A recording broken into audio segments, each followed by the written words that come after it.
You don't want to be every time, no. I would like to personally welcome you to Man Hour After Dark. Say that thing. While I bring you the host, Mike, Buck, and Cone. You know, there ain't no more lit sports talk than what you about to hear right here. I second that. Go. You know that it's us when we talking about sports. Giving you facts on the field to the court. Tune in, we need the support. 1 hour too short, then listen some more. On all your stations, not dropping no music. Stripes like Adidas, but Nike just do it. Down 4 in the 4th, we go for the win. Michael 2 seconds, we taking it in. Buck, Mike, and Combs, you know what's going on. Man, now we're After Dark, no LA, we the big spark. No 4th and inches won't cut you short. Got the best talking, it's all sports. Buzzing more than buzzer beaters. We coming live all through your speakers, go. And what is up, everybody? Michael Buckheischer here with the Man Hour. Head over to manhourradio.com. Check out the new and improved website. We got blogs, we got merchandise, and of course, we have past shows up there as well. So if you miss any part of the 2-hour show whatsoever, simply click on the podcast link, and they're all right there. Every last one of the podcasts me and Combs have done since day one, since October 17, 2020. They are up there, man. But first things first, Brandon Combs, welcome to the show, man. What's going on? Man Hour Nation, are you ready for the best damn sports radio show on the planet? That's right, Man Hour Nation, baby. What's going on, Buck? Yes, sir, dude. I am like, I've been on this emotional roller coaster. Like, you know, like we sold our house. Well, we accepted an offer on our house was the last Thursday, right? We had our house inspection today. We still don't know the results of it. We put an offer. It's ridiculous. We put an offer in on the house yesterday. We got out. It was like a bidding war, and they basically took the higher offer. Like obviously, which I would have done the same. More money in my pocket. So it has just been this emotional roller coaster. Starting to stress out because, man, here in like 20 days, I'm going to be homeless, man. Like that's just the way it is. Like I'm going to be living in a hotel or I don't know, shit, something. You'll find something. Something will come along for sure. But one thing we know is for certain, for the next 2 hours, you ain't got no bills, you ain't got no kids, you ain't got no wife. It's just you, me, and some sports talk, baby. Hell, so a general rule of thumb that I have literally lived my life for since the day I was like 6. I mean, since like 6 and like until I stopped playing ball was like once you step on the like in the lines of a field of the squared circle, whatever you want to call it, you can live life as loud as you want for the next 2 hours, and that's exactly what we are going to do. However, you can only do that when you step in the lines of the baseball field or the football field or the paintball field. What you can't do is do it on the outside of the lines and live life loud. And that's exactly what Jared Porter did, the Mets GM. He was on the job, Combs, for not even a month, man. Not even a month, and he gets fired for text messages that he sent back in 2016. So if you guys have been living under a rock, I'm sure you have heard, or if you haven't been living under a rock, you have heard what has happened. This Jared Porter guy sent over 63 text messages with pictures of his wanker and some smiley faces and just basically unsolicited sexual attention to a female reporter. But the first thing that comes to my mind was, for one, what took this woman so long to come out? This happened in 2016, Combs. So before you get too carried away, I love Tori, man. What's up, Tori, man? Thank you for the show. So before you get too carried away, in 2016, when all this was happening, she actually went to somebody else in the industry. They haven't named who. They haven't said whether or not it's in the Cubs organization or if it's another reporter or whatnot, and confided in them, and they helped her move on. And she had since she left being a reporter, she now went into finances and stuff like that. Mm-hmm. So, look, I'm with you. Like, I'm very much in that frame of mind that this happened in 2016. Now, if this was a case of, now he's got money, now she's suing him, now she's looking for damage, she's not looking for any of that. She's not pressing charges. She's not asking for money. She's not doing any of that. This story was actually broke in 2017. ESPN had this story in 2017. They just never reported it. So So my thing for this that guy makes you wonder is, why though. Why didn't they do that? Like, it's I don't know, but what I do know is, dude, you were talking to yourself for 59 messages. 64 messages, right? Well, right, but she responded to a couple. Like, you know, at first she asked him if he was married. So at first I was like, well, maybe she's into this guy a little bit, just wants to make sure he's single. And then he said no, and then, you know, a bunch of more text messages, and then, you know, finally after he sent the, you know, his, you know, little wing hanging out, she was like, look, could you please stop sending them? And then he was like, oh, I'm sorry, blah, blah, blah. And then after that, he messages her again. And I'm just like, dude, like, at some point, you've got to understand as a man that she's not that into you. And not only that, but and I don't understand this when this happens with athletes, like the whole Ben Roethlisberger thing. We all know about his, you know, discretions and the stuff that has gone under the radar with him. I don't understand the mentality. If you go to a bar... If you are this guy, you go to a bar and you say, I work for Major League Baseball. I make X amount of dollars. You're going to have plenty of opportunities that you don't have to talk to yourself for. Right. So I don't know. Like, I don't understand mentality. I don't feel bad for this guy at all. I mean, he's an idiot. I mean, he just doesn't understand when a woman's blowing him off, which, you know, so is one in his own. But hang on, pause real quick there. So I get what you're saying. Yes, the 64 messages unanswered should have raised a hint like, hey, maybe this girl isn't quite into me, right? Tori Anderson, you are the man over there. But the one thing that I want to say was, like, when they first started, so first of all, he had to have got her number somehow, some way. So clearly they had some type of interaction. Yes, I know she is a reporter, and I think he was working for the Cubs at the time, if I'm not. Yeah. So like somewhere they crossed paths and had mutual interest, and they traded for phone numbers. Like, you can say it was for work or whatever you want, but somewhere there's that mutual connection. Secondly, he sent a selfie to her, you know, just a normal smiling picture, and then she sent one back, and then he asked, hey, do you want more? And she said, LOL, yes.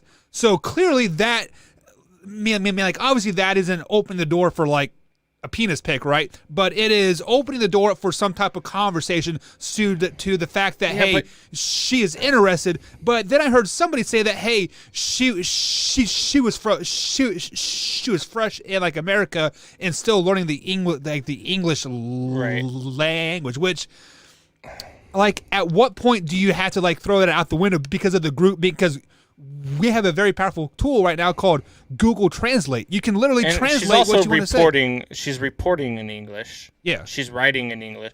Like, I get what you're saying. I think that in this aspect, this one was actually on him. I mean, there have been plenty of times where a guy has been accused of doing something, you know, once he gets famous or once he gets big, and at first when this story broke, I was like, oh, here we go again, because it does happen. I mean, there have been plenty of times where guys have been falsely accused, and this just doesn't seem to be that situation.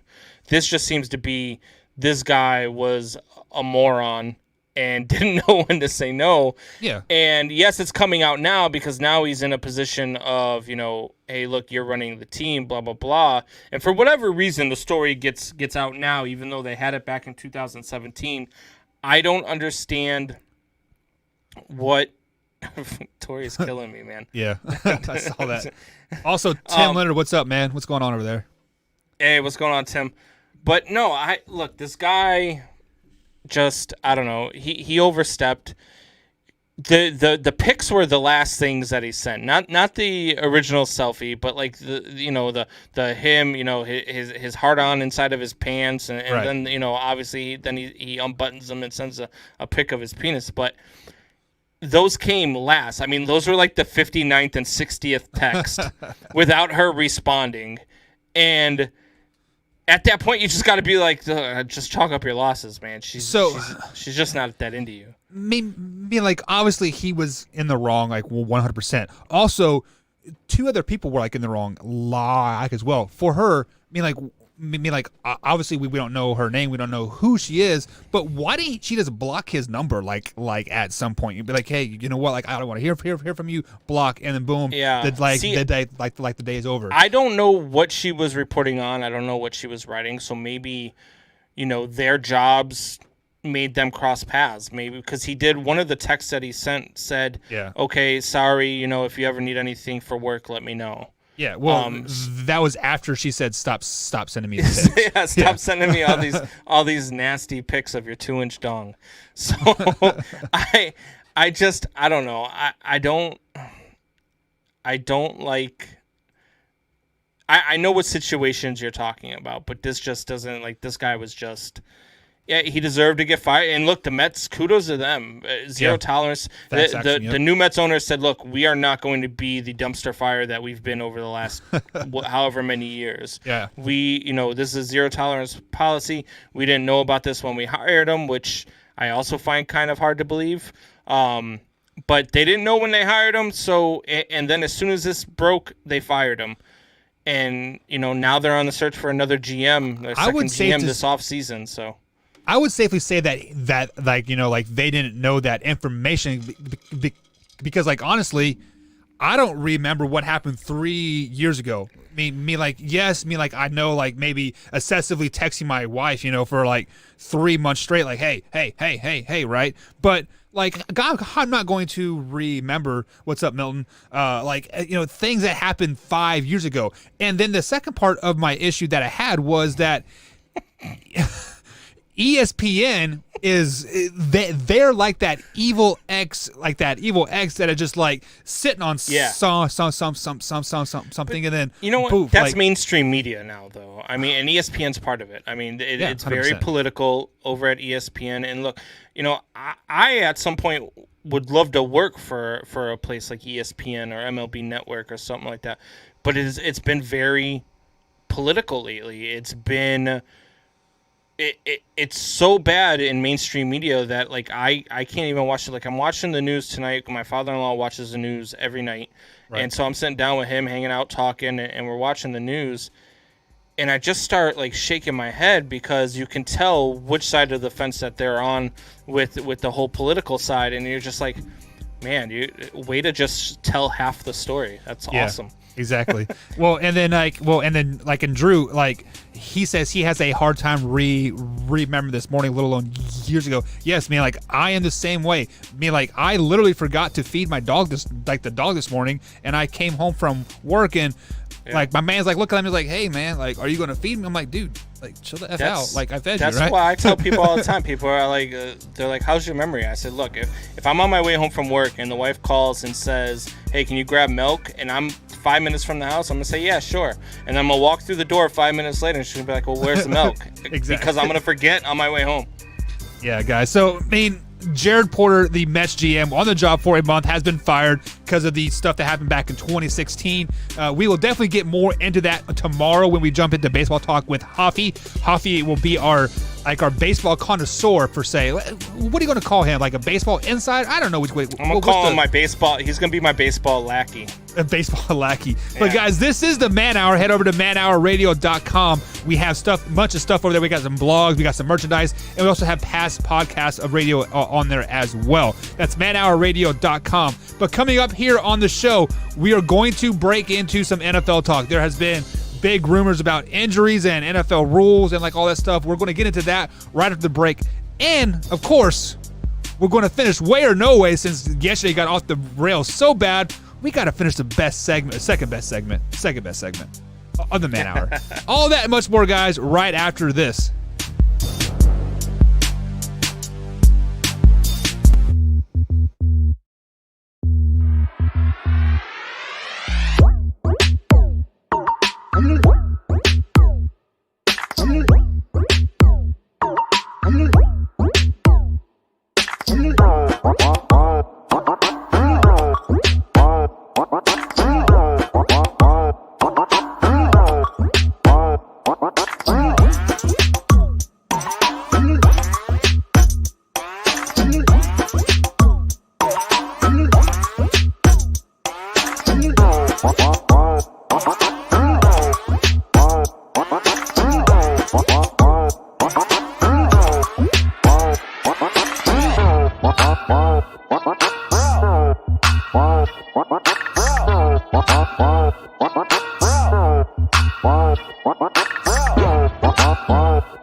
And welcome back to the Man Hour, guys. Michael Buckhouse along with Brandon Combs. Head over to manhourradio.com. Check out the new and improved website. We got blogs, merchandise, and of course, you got past podcasts up there as well. And we got some good pictures up there. Like Combs did some good work on some images up there, and I'm happy you're a part of the team. I saw that comment where we are not even going to address it from Tory, are we, Combs? Are we? We're just gonna skim past it. I love that guy, man. But yeah, He cracks me up. yeah. So guys, thank you for all the support. We do see all the chat comments if you're watching us on Facebook or YouTube.com/manhour.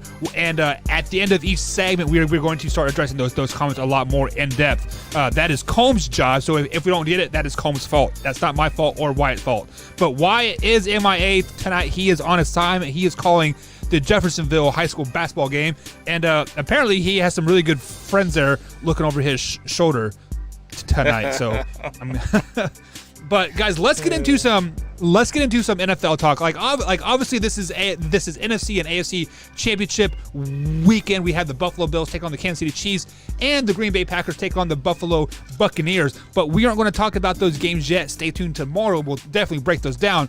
But the question that I want to propose to you right now, Combs, is the simple fact that over this past Saturday and Sunday, I'm talking last week in the divisional games, we saw two big name quarterbacks get hurt. One being Lamar Jackson and the other one being Patrick Mahomes.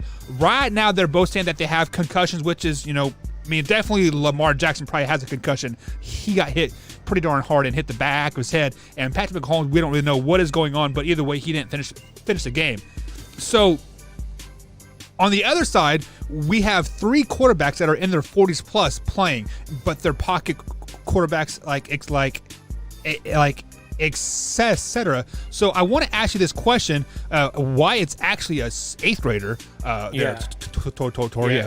He's just working for the high school in 8th grade. Yeah. So, but are we kind of worried about these young quarterbacks getting hurt so early, so often now?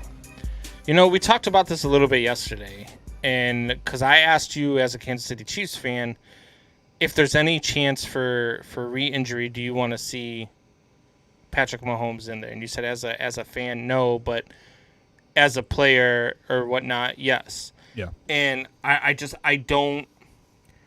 don't like it. If there is any chance, whether it is a concussion, whether it is they're talking about maybe a torn ligament in his neck or something, if there's any chance that he further injures himself by playing on Sunday, and not just further, not just another injury, not just another, this or that. I'm talking about an actual, like, if he re-injures the already injury.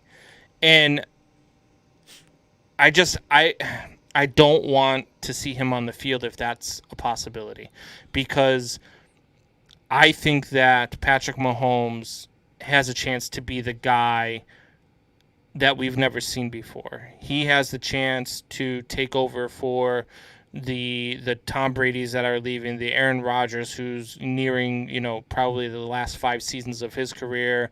You got Drew Brees is leaving us now. I think that I actually think that Patty Mahomes is all those guys rolled up into one. And so I don't want to see him on the field if there's a chance to re-injure himself. Right. But if they say, hey, look, if he goes out there, there's nothing further he can do to the current injuries, then I'm fine with him playing. So there are a couple of things that come to mind right now. Like, honestly, we have been spoiled by the quarterback play the last 10, 12 years, right?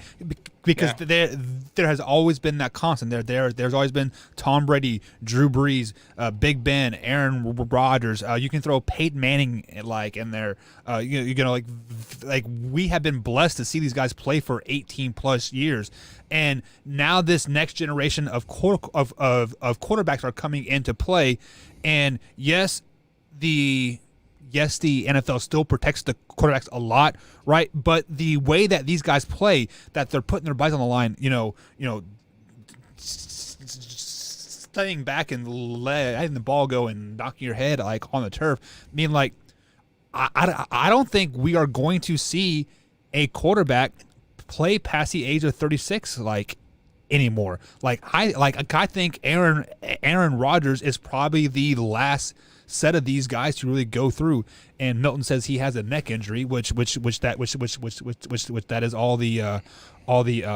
reports are saying now. But the reason that I wanted to bring this up is like at what point do these quarterbacks have to change the way they play? Because we've seen it year in and year out. Like take a Steve Young, right? He was a quarterback like Patrick Mahomes. I mean, not as good.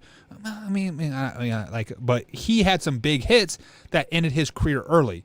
I think Patrick Mahomes, Lamar Jackson, Deshaun Watson, who else is like a big name right now? I think these guys are going to end their career early playing the way that they are. Like, do you think they? See, I think Patty Mahomes will be there till he's 40. I think he'll be a Tom Brady type. I think that Deshaun Watson is cut of the same cloth. I think these guys are both pocket passers that can run, as opposed to Lamar Jackson, who's a runner that can sometimes throw. And I don't know. Like I think, being Tom Brady and Drew Brees and playing till you're 43 is just, that's ridiculous, especially at the level that they're playing at. It's absolutely insane. Tom Brady is, I'm convinced that this man walks on water, because that's the only explanation for him being able to do the things that he did. When he was in New England, I used to joke around with my Patriots fan friends who would always talk about how good their team is. And I said, well, yeah, it's unfair. You've got God on the sidelines and Jesus Christ is your quarterback. It's not fair. But I don't know. I think that these guys will be able to sustain careers, with the exception of Lamar Jackson. Now, question I have for you, and Drew Brucey says he was choked out. Yeah, he was, now, 100%. Did you have any problems with that tackle? I did, yes. Why? I did because of the fact that it was almost a horse collar, more or less, like from the side. I mean, like, he had his arm wrapped completely around him, and then he twist him like did around. He twist him, or did Mahomes twist as he tried going down? Like, didn't to me it seemed like Mahomes. Yeah. Now, see, I get defensive with defensive players, because there are a lot of times they get called for penalties when 100%. the receiver or the quarterback puts themselves in a position, to get hurt. I thought it was a good tackle. I thought it was a clean tackle. Now, the one that actually cost the Browns the game, I think that was a dirty. I thought that was helmet to helmet. I thought he led with the crown of the helmet. So I don't know. Like, what do you? Where do you draw the line? Like, I don't know. You're a defensive player, so. I am a defensive. Yes, and like I am on the same side as you are, and like we see a lot of these times when a offensive player lowers their crown at the helmet and initiates contact with the defensive player, and the defensive player has to return the favor, and then they get a penalty for it. Or when a offensive player grabs you by the face mask and just pushes you back, but that's not a face mask. But yeah, I can just take my middle finger and it happens to hit you, and that's a 15 So do you think he yard. went old school Saints and was trying to take him out of the game? I think that he wasn't doing it to like, choke him out, but he was definitely doing it to make him feel the pain, right?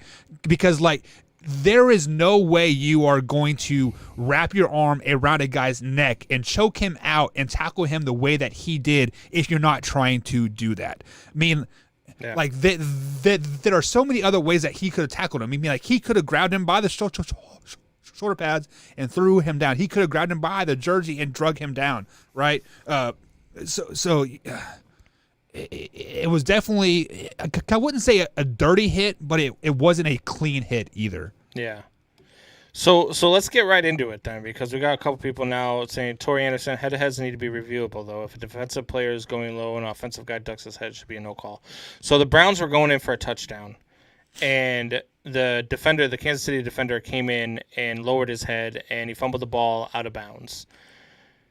Now, I've heard people say that if they fumble the ball out of bounds, it should come back to the spot where you fumbled it, or that rule needs to be changed. I disagree with that. I think if you fumble it out of bounds, a touchback is a perfectly logical call. Well, let's go ahead and clarify that. If the ball does fumble out of bounds, it is still the offensive ball back at the place of the fumble. Now, if it fumbles out of the back of the end zone, it is a touchback and the defensive player gets it. Correct. Yeah. So, but in this case, I think that hit needed to be reviewed because he clearly leads with the crown of his helmet to make that hit. He is clearly using the helmet as his tackling point there to try to jar the ball loose, which is against the rules. No, so putting your helmet on the ball is not against the rules. He did not put his helmet on the ball. He put his helmet on his helmet. So you are telling me when a guy is running 20 miles an hour and I'm running 30 miles per hour, I have to adjust my speed perfectly to hit him square. No, yeah, that's exactly what I'm you're telling saying. you can't lead with the crown of your helmet, which is why I think that's a good rule. Leading with the crown of the helmet is different than if you're going up and you go to tackle a guy, and when you go to wrap him up, he leads his head into you. That's different. That's not what this was. This guy went and did full bullet. I'm going to be like a fish flying out of the water, and I am only leading with my helmet. That is where you get into the danger point, and that is where they need to actually make those plays reviewable. Let me ask you this question. How would you have tackled that guy then? Well, I'm myself in the NFL watching it, and I talk about it every week, and I kind of feel like I'm an old man when I talk about it. But nobody freaking wraps anybody up anymore. Everybody goes for the shoulder tackle or the big hit. There are so many times where I see a guy like gain an extra 4 yards because instead of trying to tackle and wrapping him up, you're either shoulder tackle him or you're going for the ball. Like, whatever happened to stopping a guy from getting a first down or getting extra yardage and wrapping a guy up and just taking him down? Three things. The NFL doesn't do that anymore. Three things. One of them is if you wrap up and you throw him to the ground and you land on top of him, that is a personal foul because you are putting your body on the quarterback, right? I think it's on anybody. I think that's only on the quarterback. I've never seen it called on a receiver. Well, because usually they don't wrap him up. They just kind of just like run through the guy anyways. Secondly, when you wrap up and you put your head in unnecessary spots, you are more likely to get a concussion, and we've seen it when you even if you don't have a concussion, but you have like, oh, that was a big hit, they're going to take you to the locker room and they're going to keep you out for 10-15 minutes and do a concussion test, and that could be the matter of like a game. So why not go for the larger hit, keep your head out of the play and just run through the guy. Thirdly, if you do not go for the big hit or go for the ball, 9 times out of 10, you are going to get juked out of your shoes anyway, so you look like a fool. All right, so when Drew says when two guys are running full bore on both leads, there's very little control at that point. However, I disagree. I play hockey, okay, and I've played hockey a lot, and I'm telling you right now, I'm moving faster on skates than you do on feet. It's just, I mean, that's just fast, how it is. You ain't that fast though. I'm faster than you. I mean, let's be real. I have never once gone into the corner, into the boards, or at center ice and gone to dislodge the puck by lowering my head and putting my head straight into another guy's chest. That's not how you. That's not how you. For one, you're taking a chance of injuring yourself, and it's just a stupid way to do stuff. Which is why they tried outlawing it in the NFL. For two, if the guy's diving and you're trying to stop him, you can dive to try to stop him without leading with the crown of your helmet. Am I not? I mean, am I crazy at thinking you can control yourself when you go crazy. No, you are. Yes, absolutely not. Because at a very young age, like nowadays, we are teaching to put your head behind the play. But when like Sherman and like all these NFL players were coming up, you were always taught to put your head in front of the guy. So like if I am running left, I'm going to put my head on your left side to prevent you from going past me. Because you are taught you have to break my neck to get past me, like at that point. So let's say that he is leading with his shoulder, right? And like he is trying to tackle him using his shoulder. He scores a touchdown. That play. Right, because his helmet doesn't hit him in the side of the helmet, and he doesn't lose his marbles and the football. Sherman did everything textbook. We are taught to I disagree. To meet them before the pylon, because once the ball passes the pylon, that is a touchdown. If Sherman doesn't do that, the Browns score, and they probably win that game. Let's be flat out honest. Well, maybe not, because those circumstances wouldn't have been there. Patrick Mahomes may have not got hurt. Tori says the last time I went ice skating, I fell so hard backwards I sliced my ass cheek wide open with like my skate. Not the next Bob Probert, he says. So Bob Probert was a Detroit Red Wing and Chicago Blackhawk who used to just get on skates, and he could barely skate, so he would just fight people. If he was on the ice, you knew a fight was coming. So, but let's take your ice hockey reference there. Like, you are not preventing a guy from, like, scoring, like, going past a line. You are trying to just, jar him to, like, hey, I am here, and I'm taking the puck away from you, right? No, you're trying to hit him as hard as you. It's just same mentality as football players. You are trying to hit him as hard as you can, but if he passes a line, he doesn't score a touchdown. No. I mean, it's harder to score in hockey than it is in football, for sure. Okay, but well, then let's take this point to like a fact. When you're ice skating, you are both standing straight up, right?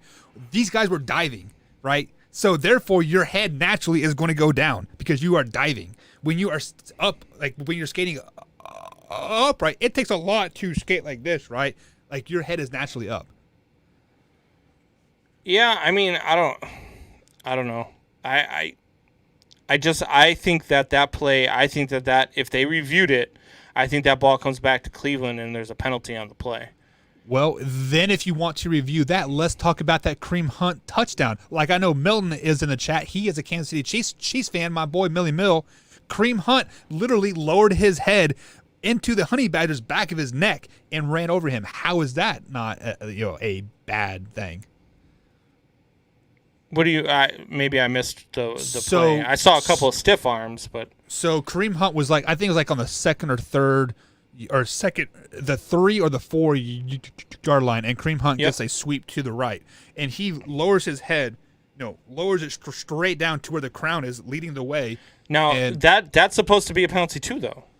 Offensive players can't lead with the crown of their helmet either. Right. So to me, I say it both ways. Like, I'm against anybody leading with their helmet, because for one, it ends careers, and for two, it's just stupid. Let me ask you guys this quick. Let me ask you this question, guys. Here in the chat, feel free to comment as well. When you dive, where does your head naturally go? Is it naturally going to be pointing down? It depends on why you're diving, because like when I dive in baseball or when I dive in hockey, I'm usually diving after the puck, so my head has to stay up so I could see where the puck's But your head isn't up. Same thing in baseball. If I'm diving, my head's definitely up. It's looking at my glove. It's looking at the ball. It's It is, Combs. It is not up because like look at my hand here. Here, like there's your head. You're like your eyes are pointing straight forward. When you dive, you can look up, but you can still see the top of your head. You are still, quote, leading with the crown of your head, whether you want to admit it or not. I don't know. I think that hit was a penalty for sure. I think it was a great. I think that the Browns got screwed. I think it was a great defensive play. So speaking of getting screwed on that play, many people say that they got screwed because the ball did fumble out of the end zone, therefore giving the Chiefs the ball on the 20-yard line. And like you have kind of hinted about what you wanted to say about that, but should that rule be changed? Should it just like be if the ball would have fumbled out of bounds? I mean, I'm okay with it either way. I'm okay with it being a touchback, but I'm also okay if they change it and say, no, it goes back to the offensive, because at some point, maybe the Bears are actually, a good organization, in like 2074, and there's a play that they fumble the ball out of the end zone. I would like them to get the ball back as well. But I don't know. Yeah, I have no problem with the rule the way it currently is, but if they change it, I'm fine with it too. Yeah, I'm okay with the rule. And the only reason why this is an issue is because it happens once every year, once every two years in a critical point of a game, which can swing it one way or the other. The one rule that I do not like at all, that I want to see change, is if on a kickoff return, if a player fields it and they have 1 foot out of bounds and the other foot inbounds and they catch the ball inbounds, that is technically a kick out of bounds. If you're like 6'8" and have like a wingspan of like 12 foot, right? You can literally have a foot out of bounds and reach over to the freaking hash and catch the ball, and the ball is kicked out of bounds. You get the ball at the 45. Like, that's a rule that should be changed. Yeah, no, I agree. I mean, there's a few rules that need to be changed. Like what? The overtime rule for sure. I don't like. They need to shore that up where each team gets one possession no matter what. Because I don't like the fact where if you kick a field goal, the other team gets a chance. But no, it's if they kick a field goal, the other team gets another chance. But if they score a touchdown, game's over. Yeah, gotcha. You know what I mean? So I don't like that rule, especially when you got two teams that are just offensive juggernauts. Like, let's say it was the Chiefs and the Packers in the Super Bowl this year, two really good offensive teams. Mm-hmm. Whoever wins that coin toss is probably winning that game because they're probably scoring a touchdown on their first possession. Yeah. I would like to see the next team get a chance, and then if they score a touchdown, then we're at sudden death. I don't know. I really like how college football does that. You can't do that in the NFL. You can't just give them a short field like that. But I would say give them the ball on the 40-yard, each team the ball on the 40-yard line in their, on their half of the field. Mm-hmm. That way they've got to go 60 yards to score a touchdown. I would like to see something like that, and you go back and forth. I mean, but that's just me for looking for more football. Entertainment value. Honestly, the NFL has the worst overtime in all sports. If you can end in a tie in a professional sport, something is wrong. Yeah. So with that being said, I just like an extra quarter of like overtime. Just put 10 minutes on the clock, or heck, even put 8 minutes on like on the clock, and just play the full 8 minutes out. And if it's still a tie, like after that point, cut it down to 6. If it's tie after that, cut it down to 3. Like, don't take the momentum out of the game simply just because you are ready to like end the game. Like, keep the game. Think about this. Let's flash back to the Chiefs Rams back in 2019 or 2018. I can't remember what year it was. 56-53 was that final. Let's say they're tied 53 apiece. I mean, we could have easily seen a 200-point game, right? Like, going back and forth. Like, it just, I don't know. The overtime in NFL is horrible. The other thing that needs to be changed is what's the purpose of instant replay? It's to get all the calls correct, right? Yeah, so why are there limitations on what you can challenge? You only get 2 challenges anyway. Right. Okay. So if I want to challenge a pass interference and then I'm right or wrong, whatever, you get the repercussions. So if you get 2 correct, you get a third one, right? Is that how it goes in the NFL? I'm not 100%. But if you get one wrong, sure. If you get one wrong, you lose a timeout and you don't get that third one. Mm-hmm. So I'm okay with that. Why shouldn't everything? There is no reason why everything shouldn't be reviewable. No reason whatsoever. Especially in the final 2 minutes of a game, a playoff game. I mean, it cost the Saints a trip to the Super Bowl a couple of years ago. Right. there are two statements that I do not agree with you there. Like I don't like the saying like the last 2 minutes matter the most. Meaning like a pass interference call in the first quarter means much important as a fourth quarter pass interference. Well, right, call. but that's why I should be able to challenge it. In the final 2 minutes, you can't challenge anyway, so it's up to the booth review. But that's what I mean by it's important in the final 2 minutes, because the booth would reviews everything at that point. And then, like, on your second point, like, make everything reviewable. But then at what point do you get Nick Hickey saying, like, let's all agree here that there is holding on every NFL play. Yeah. If you do not see that, you are blind and you are oblivious and don't know how to watch football whatsoever. Right. Now, let's say that, I don't know, Kareem Hunt breaks a 80-yard sprint, like a sprint on me, and like you know what, I don't like the way that worked. I'm going to throw that challenge flag. Hey, there was holding somewhere on the line, right? So then they look through the line. I was like, oh yeah, the center was holding a little bit, like his arm was on the outside, so that gets called back. Like, can you challenge that? Look, you have two challenges. Challenge whatever you want. I don't care if you're challenging that he lined off sides. I don't care if you're challenging that the ref is a moron. I don't care what you're challenging. Challenge whatever you want. You've got two challenges, and if you get both of them correct, you get a third one. It's not like you're slowing down the game any, because they still got those challenges. No, you're not. You still got those challenges anyway. Everything should be reviewed. If you miss a pass interference call, or if you miss a helmet-to-helmet hit, that especially in a playoff game, like, that's just it. That can't happen. See the problem with that is like when you challenge something like a helmet-to-helmet hit, they are slowing stuff down so much that it cannot even look bad like live. But when you slow it down, that's the problem you're like, with everything. Man, right? Like, that's the problem with replay in Major League Baseball as well, because they're using it for stuff that it wasn't intended for. It was intended for fair or foul, but now they're using it if the guy was slid and his cleats came up a centimeter and the tag was still on. You know what I mean? So I get what you're saying with where do you draw the line, but the idea is to get all the calls right. And if the refs miss something, I mean, that's, especially as a player, I mean, that just sucks. When the Rams won that NFC title game on that pass interference, that was like, he got there 10 seconds early. Drew Brees was throwing the ball, and as the ball is thrown like this, his receiver's getting hit, and they didn't call it. It was absolutely ridiculous. But that stuff needs to be reviewable. Yeah, like watching that. So they did experiment it with like a little bit, like the following year. You guys are making me fail my Mary. You guys are making my fail Mary PTSD flare up. Remember the fail Mary? Yeah. In the end zone. Yeah. Sheesh.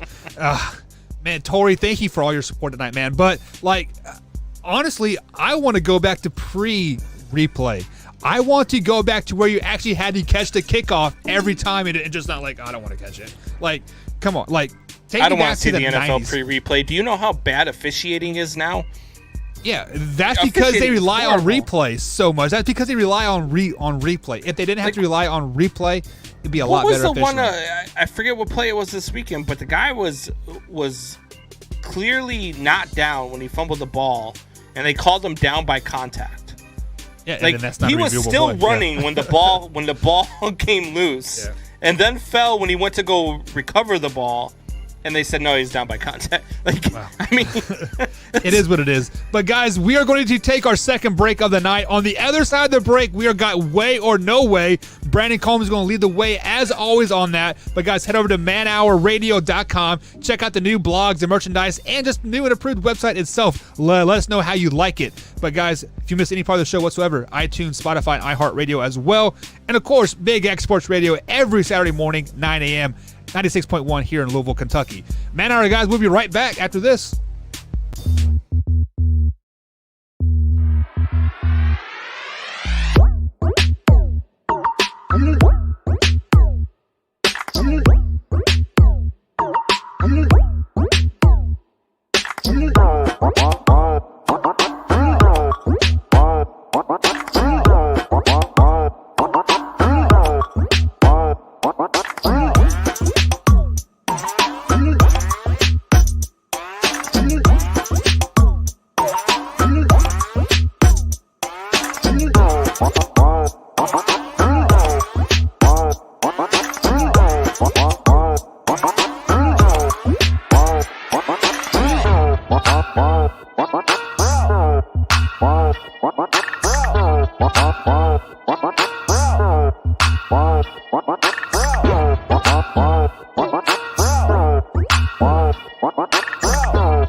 Man Hour Nation, what is going on? We are back, and your favorite segment of the week is back for a second night straight. So we are going to finish up. There were a couple that I had left, and there's a couple more that I could think up as we go here if we need to kill time. But we left off yesterday, and we did not get to the one where I wrote specifically for Wyatt. That's a big word for you, Combs. I'm proud of you for saying that correctly. I know I can't say it correctly. Neither can my girlfriend. She always says Pacifically. Specifically, yeah, like the ocean, Yeah, Pacific. yeah. She has to think about it. If she needs to say it, she's like, specifically. And like, oh, you know that one word, Yeah. right? Yeah. Yeah. So, I feel your all pain, right. Michelle. So the one we're gonna get to here is if Aaron Rodgers beats Tom Brady on Sunday. She chimes in. Thanks for watching, Michelle. Appreciate it. If Aaron, she watches every single. She doesn't watch all of it, but she watches every single episode. She's always supporting. She Great. is amazing. That's why she is mine. But anyway, if Aaron Rodgers beats Tom Brady and wins the Super Bowl, it will be argued that Aaron Rodgers is the GOAT. So I actually think that this is kind of the argument anyways. I mean, like many people are kind of putting Aaron Rodgers over Tom Brady as is because of the Those people are stupid. Of the regular season stats. What is the stat that Aaron Rodgers is the only one that is like 40 touchdowns, 3,000 yards, and 5 or less interceptions has only been done 3 times. Aaron Rodgers has done it all 3 times. Yeah, and so like when like people hear that, they instantly think, wow, better than Tom Brady, better than Joe Montana, better than XYZ. But at the end of the day, many people like that I disagree with measure success and greatness with the amount of rings on your finger. So no matter who wins the Super Bowl, whether it be Patrick Mahomes, Josh Allen, Aaron Rodgers, or Tom Brady, right now, Tom Brady is still the greatest quarterback in our generation. When I say generation, I'm talking like from 96 on, right? Because I mean, yes, I did see Joe Montana play when I was like a kid, but I don't remember him at the San Francisco 49ers. I don't remember Johnny, and like all those other guys. Like I don't know them, but Tom Brady is the greatest quarterback in our generation. No way whatsoever. Aaron Rodgers is even he is not in that conversation at all. Aaron Rodgers is not in the conversation? No, I don't think so. Oh, that's where you're wrong. So I don't think that right now you can argue that he is the greatest of all time. And even if he beats Tom Brady and wins the Super Bowl this year, I still don't think you can argue it because a lot of people come at you with he didn't beat Tom Brady, so Tom Brady was 43 years old and right. Blah, blah, blah. But for me right now, it is Tom Brady number 1, Joe Montana number 2, Aaron Rodgers number 3, John Elway number 4, Peyton Manning number 5. That's my top 5. And for me, if Aaron Rodgers wins another Super Bowl, he jumps over Joe Montana. And the reason why I have Tom Brady over Joe Montana is because of the talent surrounding them.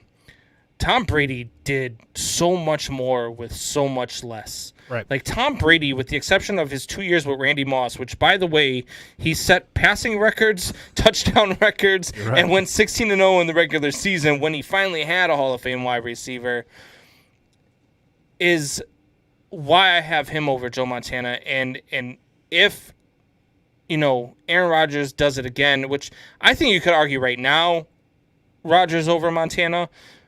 But if he wins another Super Bowl, I don't even think it's debatable. I think he's better than Montana. And then, you got the other guys on there, but dude, Aaron Rodgers is phenomenal. And like Tori says, Aaron has played 16 seasons and still hasn't thrown 100 interceptions.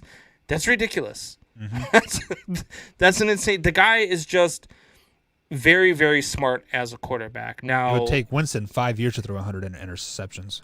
I've said it 100 times, and Tori, I know you're a Green Bay Packers fan, so I hate tooting, the Packers horn here, but Aaron Rodgers is on another level, and the Green Bay Packers absolutely wasted the best years of Aaron Rodgers. They did not build around him correctly. They did not do the things that they needed to do to win with Aaron Rodgers as their quarterback, and having Mike McCarthy as their head coach for so long was the other mistake there. I think that Aaron Rodgers, to be honest with you, I think it's Aaron and Tom and everybody else. That's just what I think.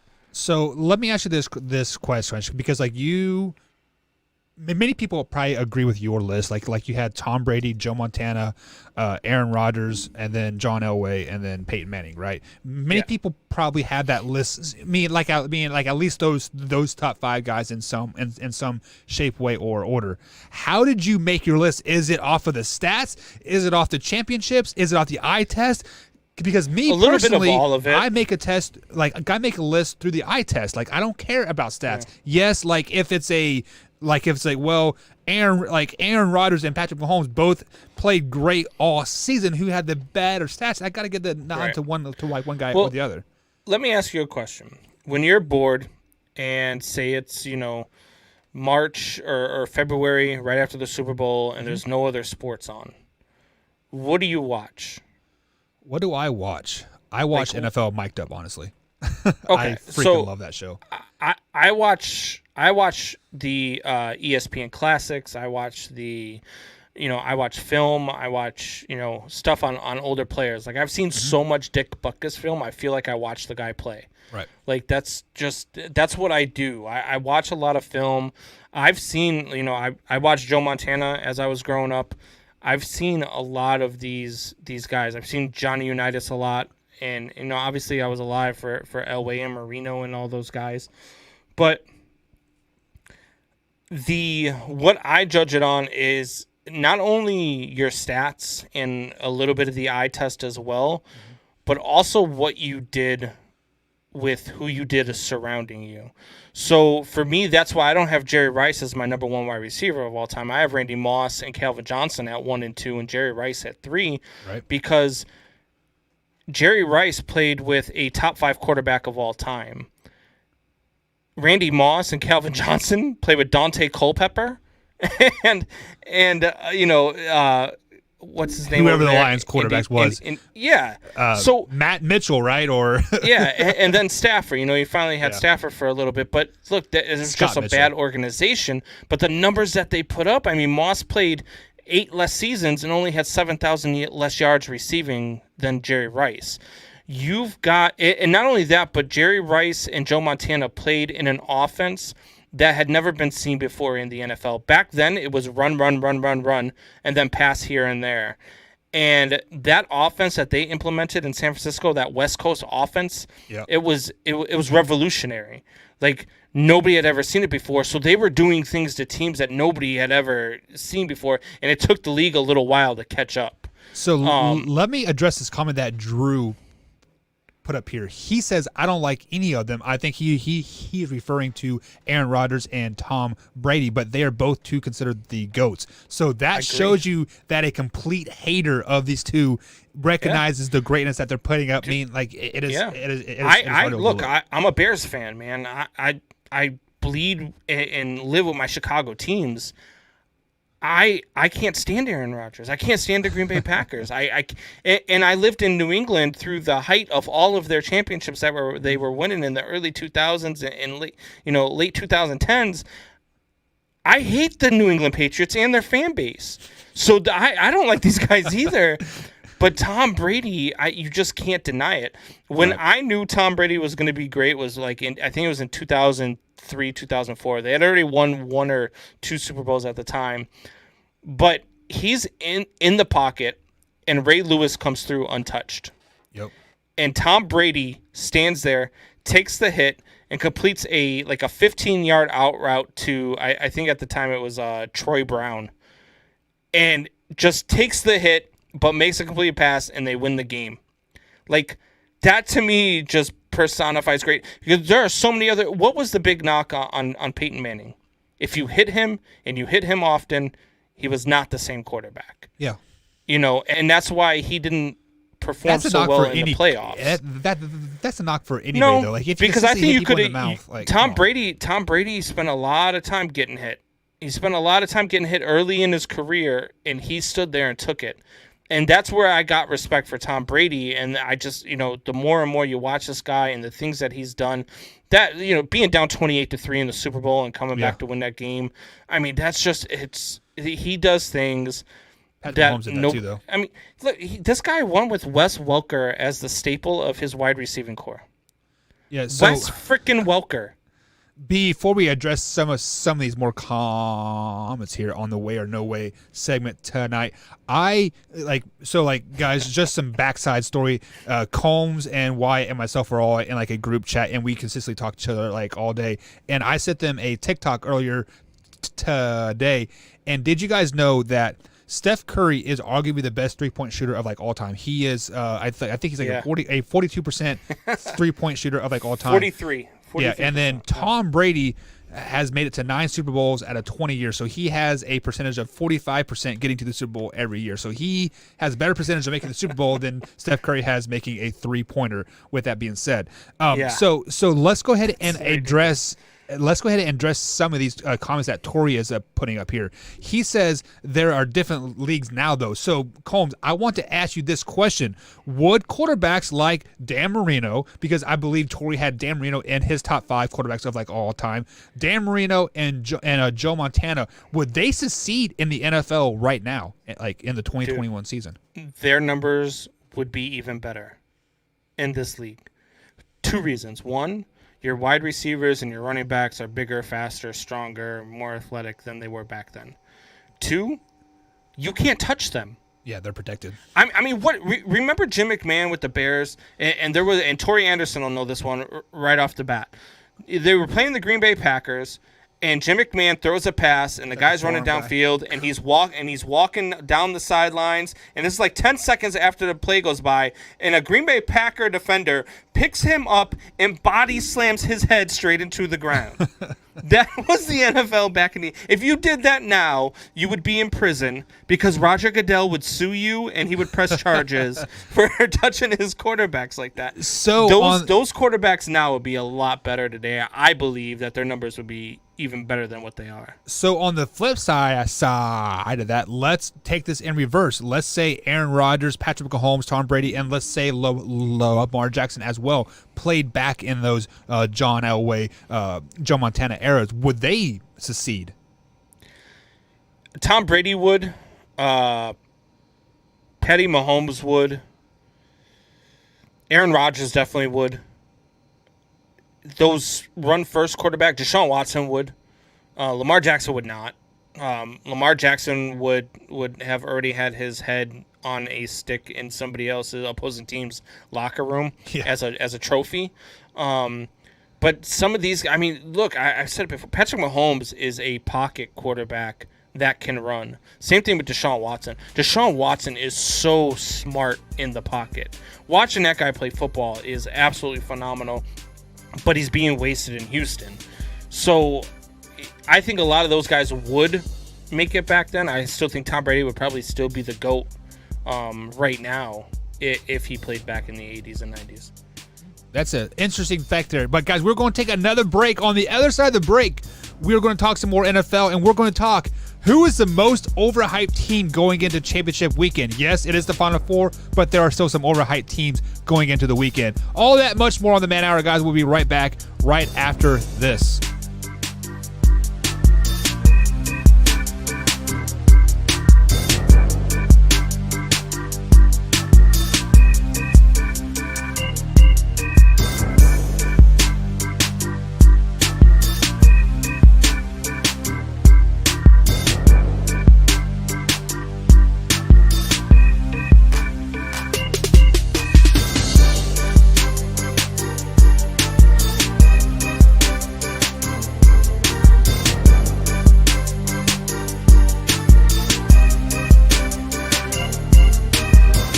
And welcome back to the Man Hour, guys. Michael Buckheiser along with Brandon Combs as well. Guys, head over to manhourradio.com. Check out the new blogs, the new website, and the merchandise as well. If you have missed any part of the show whatsoever, you can find the podcast form over there on the website as well. Simply click on the podcast link, and it'll be probably be the most recent one up there because, you know, it's on right now. Right, Combs? It's like, come on, man. Oh, you rookie. You're on mute, man. You rookie. Oh, you did it to me. You rookie. I forgot to unmute you. But let's go ahead and address some of the more comments here before we get into the overrated teams going into the championship weekend. Tori Anderson comes out and says they would have a success, but not at the level they are. QBs would get murdered. I think some players would have more success, like some of those big body quarterbacks, like let's say Josh Allen, for example. I think he could take a beating in the old days and probably still put up the numbers, if not better numbers than what he is now. So, what are your thoughts about that? I think that, guys, I think Tom Brady, just because he's so smart, he knows when to get rid of the ball. He knows when to, you know what I mean? Like he beats blitzes. He does things really well. He's very intelligent. His football IQ is through the roof. You know, same thing with Patrick Mahomes. I mean, Patrick Mahomes is a magician on the football field. There are players that never take hard hits, right? And they always seem to succeed. I mean, like, yes, they get hit a lot, but they never get hit like square. And I think Tom Brady is one of those guys. And speaking of smart guys, Tori Anderson says, breaking fake news, Jimmy G is going to sign with the Bears just to make Combs want to break things. That would make me want to break things. Spoiler alert, every quarterback is going to Chicago in the offseason. They're literally going to have 52 quarterbacks on the roster. Deshaun Watson is going to start, and Aaron Rodgers is going to come in and be his backup, and Jimmy G is going to be third string. There you go.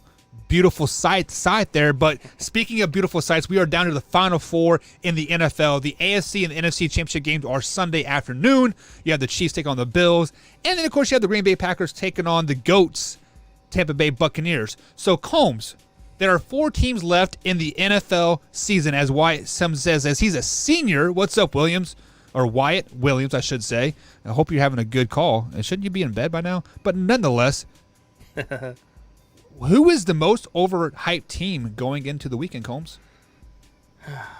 I don't think any of them are overhyped. I think that they are all very good. You don't get to this point in the season by being overhyped.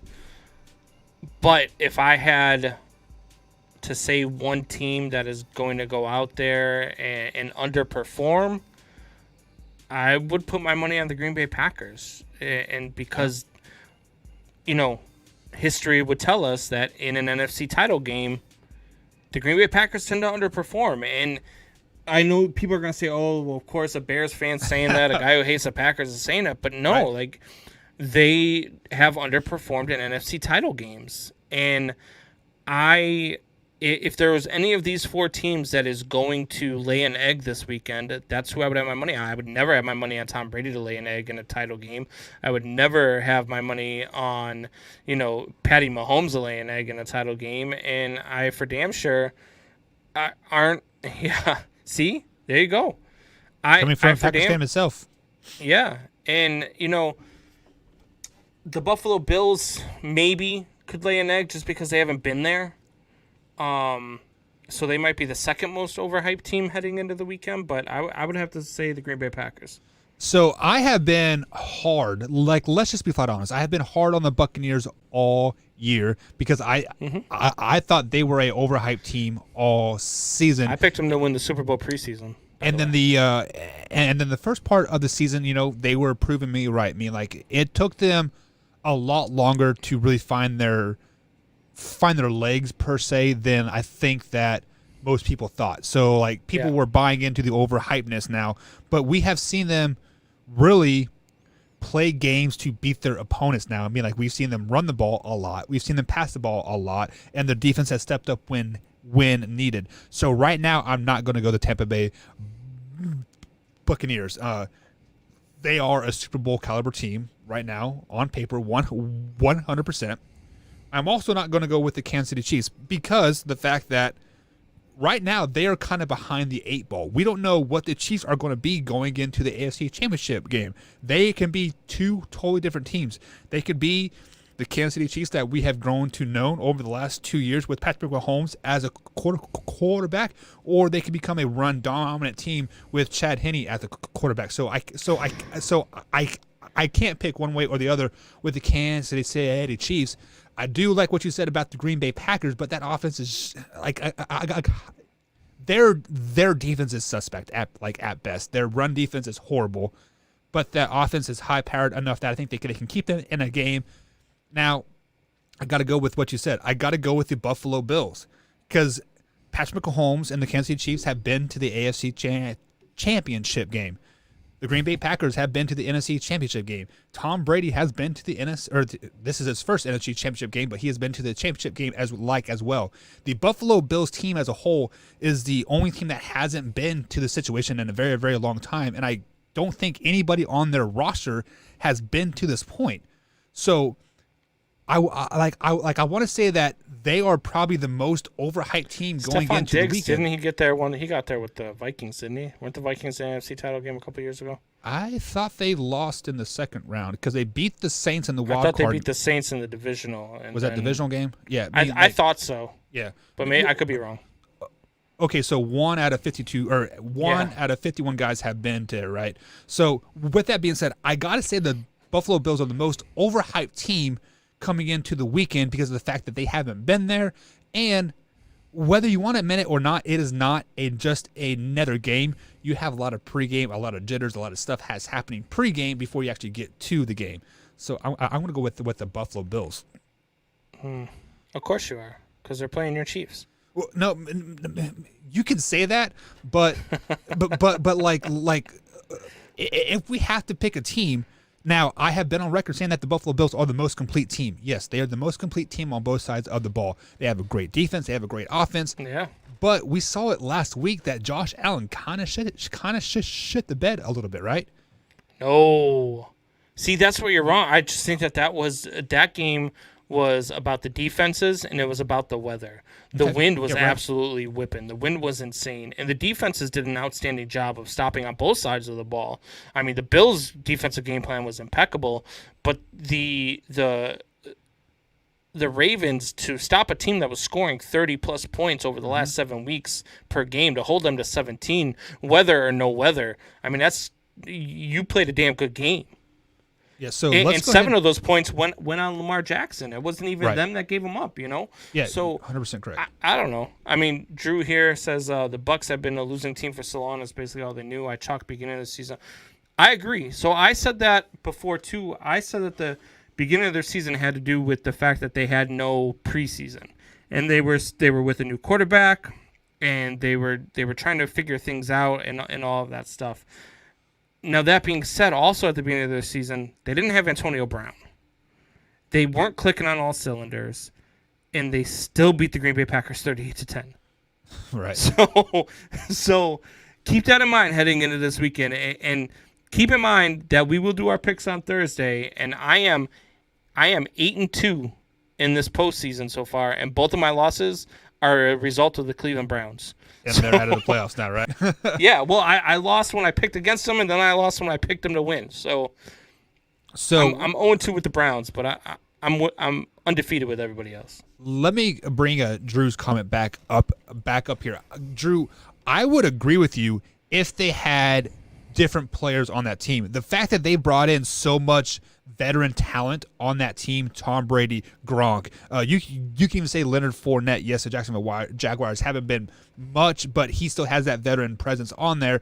And they also have Shady McCoy on there. And who else did they sign? They didn't get McCoy till midseason, though, right?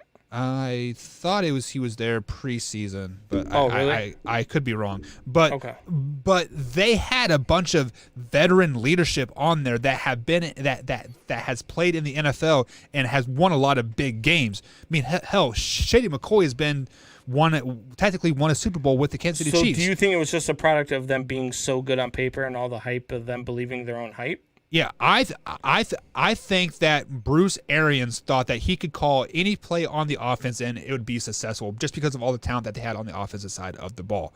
And the fact is that Tom Brady didn't like. I believe I saw a stat where like Tom Brady threw more yards downfield this season than he had the previous 10 seasons with the Patriots. So, I mean, just take that into. Well, I think they also realized halfway through the season that Arians' game plan wasn't working, and they needed Tom to call the plays. Because once they went to that, I think that their season really turned around, and they started clicking on all cylinders. And I believe wholeheartedly that he's calling the shots on every play. Yeah, and then also let's go ahead and bring this comment up from Drew as well. He says, when it comes to the Buffalo Bills, remember that ignorance is bliss. They aren't scared due to the lack of experience. Plus, what do they have to lose? What they have to lose is like, I think many people are picking them to beat the Kansas City Chiefs right now. So, like, I think that kind of gets in your head like a little bit, and you kind of walk in with. I think people are picking them right now because of the injury to Patty Mahomes, and if they go up against Chad Henne and in the Chiefs as opposed to Patrick Mahomes in the Chiefs, it's a different ball game. Or even if they go up against an injured Patrick Mahomes, it's a completely different team. And I said that when he first got hurt. I texted you and I said, "You're right, man. I don't want to see the Chiefs without Patrick Mahomes." And I think that's why a lot of people are leaning the way that they are right now because the Bills are so damn good, man. They are just good. Yeah, they're good in every facet of the game.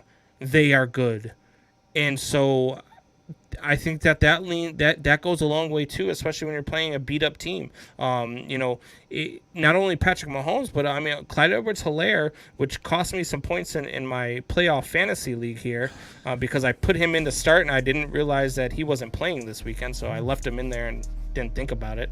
But no Clyde Edwards-Helaire and no Patrick Mahomes, I'm still only down by 4 points. So Clyde Edwards-Helaire is supposed to be back this week, so we'll see how that goes. But before we head to our last break, let's go ahead and address a few more comments here. Tori Anderson says the Tampa Bay Buccaneers took so long to gel because there were so many new faces on the team. That's probably 100% correct. If the Bears can't beat the Bucs. If the Bears can beat the Bucs, Green Bay can do it. But the Bears beat the Bucs the week before Green Bay beat them 38-10. So, and then also Drew comes in and says that 98% mental in the game. The Bills had the mentality. I agree, man. They are very, very confident right now. Very confident, and they should be. Are the Buffalo Bills fans the best fan base in all of football? Did you see what they did after Lamar Jackson went out with that concussion? They raised like $250,000 for his charity here in Louisville. Yeah, that's absolutely crazy. Bill Mafia gives shout out to those guys 100%. Guys, we're going to take a quick little break, our last break of the night. If you guys are still with us, thank you for joining us. If you have missed any part of the show whatsoever, head over to manhourradio.com. Click on the podcast form. You can listen to all the podcasts that we have out there. Also, if you click on video, if they were losing that game, would they have raised so much money? I doubt it. let's be flat honest. I doubt it. But on the other side of the break, guys, we are going to talk some NCAA basketball. We are going to start to talk some more basketball, talk some more baseball here moving forward as the NFL season starting to wrap up. Drew says $407,000 as of this morning. Wow, guys, that is a lot of freaking money that they have raised for his charity. I don't know what his charity is, but it is all over the news here in Louisville, Kentucky. You think if I get a concussion, they'll raise $407,000 for me? Combs, to get a concussion, you must fall from 6 feet tall, not 5'4". I will get up on a 6-foot ladder and jump head first.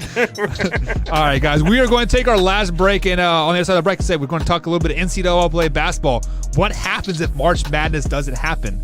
Are you so excited about basketball? Who knows? All that and much more on the Man Hour, guys, right after this.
And welcome back to the Man Hour, guys. Michael Buckhiser along with Brandon Combs as well. Join us tomorrow on the 313 The Flash, based out of Detroit, Michigan. We are live on there every Wednesday night from 8 p.m. till 10 p.m. That is 313 The Flash over there based out of Detroit, Michigan. Very, very glad to be a part of them. What's up? We got $290,000 from Bill's Mafia. It'll feed over 2,000 kids in Louisville. Look, how much are these kids eating? Right now they are so let me be a little political here for you right now. To be honest, the kids in Louisville right now, in West Louisville, they aren't eating at all because the schools are like a 100% like online, and many of these kids rely on school meals to eat during the day. So well, right, but I'm saying $290,000 should feed a lot more than 2,000 kids, right? You would think, but I mean, maybe it's for like a year. Like maybe that's what he meant, or he could just be totally trolling us as well, because Tori is great at trolling. Provides food and I think backpack. Let's see, now you're getting. I mean, if you're doing all sorts of stuff, if you're providing food for them for the year, look, I mean that's it's phenomenal stuff either way. I mean, Bill's Mafia shelled out in a big way. Yeah, let me do some more research on that, because I can see Louisville outside my window in the storm shelter that I'm in here, in the bomb shelter. Can you see any hungry kids? No, because it is on the west side and I'm on the east side. But okay. Whatever. No, I'm totally kidding. But I was going to say something clever, but I can't remember. But then we started making fun of hungry kids, and you completely went off the rails. I'm not making fun of hungry kids whatsoever. I mean, being hungry sucks. I was hungry when I was a little kid. Like every now and then, like we've had spurts in our life, we hungry and not hungry, and it sucks as a kid. But moving forward here, guys, like I said, we are going to start sprinkling a little bit of basketball, a little bit of Major League Baseball. Since the NFL season is starting to wrap up on us, we have to expand the Man Hour brand. But if you head over to manhourradio.com, you can definitely support the brand by picking up some merchandise over there. It'd be highly, highly appreciated. We got new merchandise coming, and Combs is working on that as we speak. But on Wednesday's show, guys, we have a big show lineup for you. We have a wide receiver from Texas A&M that is joining the show. We're going to interview him, have a great time. And, of course, we got Zen Malhowski. Normally on Tuesday he joined us for his weekly segment, but he had some tutoring to do tonight. He actually is supposed to arrive on campus tomorrow, so that's what he is. He's getting prepared for college, so we get a chance to talk to Zen tomorrow night as well. Great kid over there. So, Combs, let's go ahead and talk a little bit of college basketball here. Like, many of us watch college basketball in March on, right? So, usually like this, quote, preseason. I watch college basketball in March. Well, this year is kind of the exception for college basketball because this is the first time since 1961 that North Carolina, Duke, and Kentucky are not in the top 25. Not in the coaches poll, not in the AP poll, not in the ESPN poll, not in the Buck poll, not in the Combs poll. They are out of the top 25, period. Combs, like you are a March Madness guy. You are used to seeing Duke and Kentucky and like all the blue blood schools in there. Are these three schools not being in the top 25 bad for college basketball and March Madness moving forward? No, I think parity in college sports as a whole is always good for the sport. So, I mean, look, let's just face it. Duke, North Carolina, Kentucky, these guys were due for a down year. So I'm okay without having them in there for a year. But let's face it, if they are above 500, if they perform well in their conference championship bracket, they will still be in the March Madness tournament because they draw the most money. And we've seen in college sports already, Ohio State, as we just mentioned, that when it comes down to getting your money makers into your tournament, that is where the NCAA has its biases. And so if these schools turn it around, they're whatever, last half of the season, which might be 4 or 5 games at this point, like, they can still make the tournament. So, and I'm sorry, but Duke as a 10 seed is a scary 10 seed. Right. Well, yeah. I mean, like Duke and Kentucky had the top 2 recruiting classes this year. So they definitely had to have the talent going into the tournament if they make the tournament. But on the flip side of that is it's the fact that you said something about parity and like favoritism to like all these big schools. The one thing about college basketball from top to bottom, I would say probably in the last 5 or 6 years, there's big parity from top to the bottom. We saw it just a couple years ago. The school out of Chicago there, it was the Catholic school. It was the Catholic school. Is the name slipping my mind? They made it to the Final Four maybe, or to the Elite Eight, right? Yeah, that was with Sister Mary Clarence or whatever, right? Yeah. I know it's not Sister Mary Clarence, but that's Sister. But yeah, no, yeah. God, why can't I think of the name of it? Loyola. Yeah, Loyola. Yeah. So we are seeing parity across college basketball 100%. But let's be flat out honest. Just because there's parity across, through seeds 1 through 16 or from 1 through 100 or whatever you want to compare them by, when you look into the March Madness tournament and you have a choice to watch, let's say, Loyola versus a Citadel or a Duke versus a Loyola, which game are you going to pick?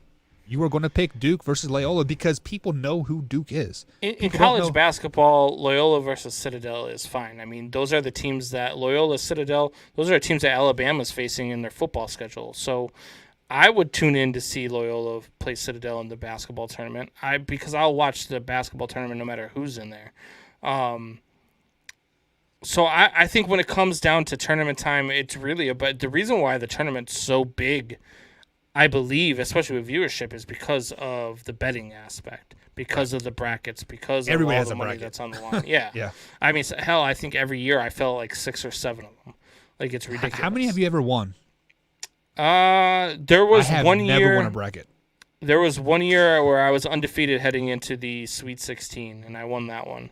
And then my bracket just got obliterated in the Final Four, but I was still so far ahead because of my first 2 rounds that I ended up winning. But it's hard. I mean, that's why they give away $1 million to fill out a perfect bracket. And Right. I think one person did it a couple years back, if I recall correctly. But I mean, you get so much upsets. Every year I pick a 16 seed to upset a number 1 seed, just so I could be the guy who said, hey, I picked that 16 seed to beat, and then that year that Virginia lost to the 16 seed, I picked a 16 seed, but it wasn't against Virginia. So, I still didn't even get it right. So I think that's why college basketball is so big in March, is because of the betting aspect of it, not because people care about what teams are on the court. And see, like, I beg to differ. Tori says, will there be a man-hour bracket? You're damn straight there will be a man-hour bracket. And I'm going to win that my first bracket ever, because I will not pick a 16 seed to be a 1 seed.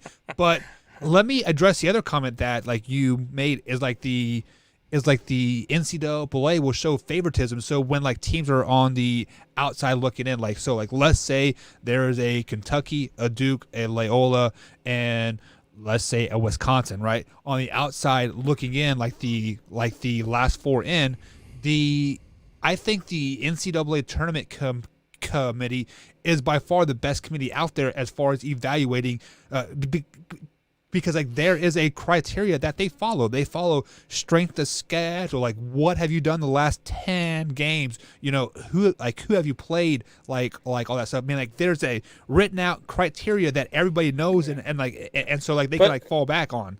But let's say for they usually average, however many million viewers. Right. So let's say it was a million viewers.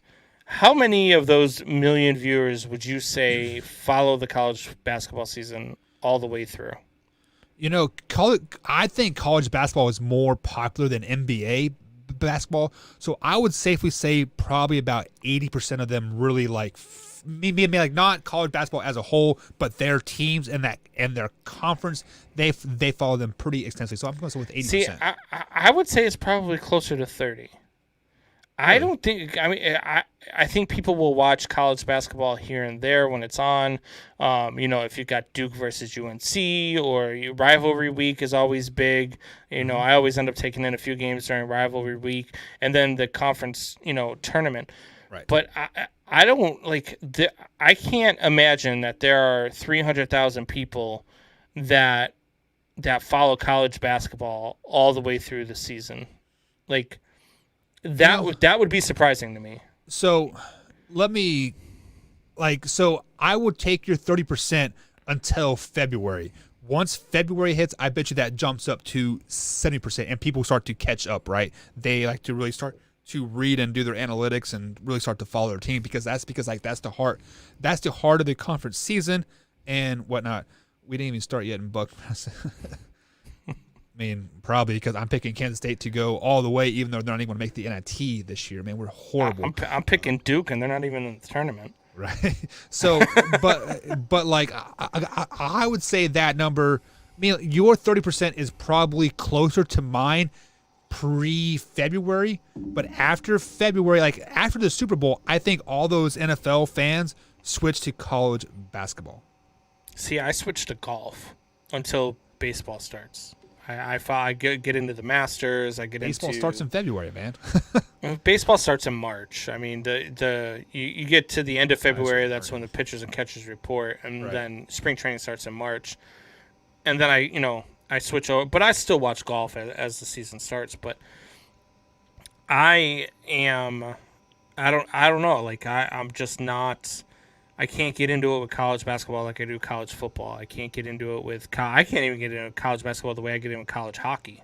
So it's just me. I'm not a big basketball guy per se anyway. But I just think college sports, especially as a whole, especially now with the whole COVID thing. I mean, the whole COVID thing with basketball, I think most of these teams are, 3-2, 4-4, and we're 2.5 months into the season? Maybe in the Big Ten, because the Big Ten does have another postponement. IU versus Michigan State has been postponed. I was just looking at SEC. Look at Alabama 6-0, LSU's 5-1, Tennessee's 4-1. You are still very young in this season. That's conference. Yeah, Never mind, 11-3, 10-2. Okay. Yeah, most of them probably play at least 13, 14 games by now. Because usually how it works, like you play about 10 to 12 non-conference games, and then once January 1st hits, you're playing nothing but conference games. So with that being said, Indiana versus Michigan State has been postponed because of COVID, and we saw last year that the March Madness tournament did not happen because of COVID, because that is right when it first ramped up. I believe it was Yale was the first college, like, you know what, we aren't playing, and people were saying, oh, you guys are nothing but babies, yada, yada, yada, and then boom, everything happened. Do you think COVID is going to cancel March Madness tournament again this season? There is no way that the NCAA loses out on all of that money again. Billions of dollars. They lost, $1 billion? Yeah, I was going to say billions of dollars was lost by not having a tournament. And I know Tori said, how are we not recognizing the 2020 ESPN simulation NCAA national champion Wisconsin Badgers? Well, the reason why we're not recognizing the Wisconsin Badgers, Tori Anderson, is the same reason why we're not recognizing my Chicago Bears as the 10-time repeat champions like they are on my Madden. Okay? Jesus. It's because it was simulated, it was computer, and it's not real. So I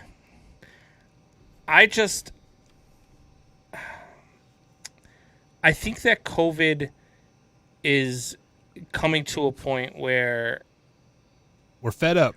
We're going to see, right? But I just think that the numbers are starting to go down. I mean, even here in Illinois, the testing is now, the positivity rate is now down below 7%. So stuff's starting to open up again.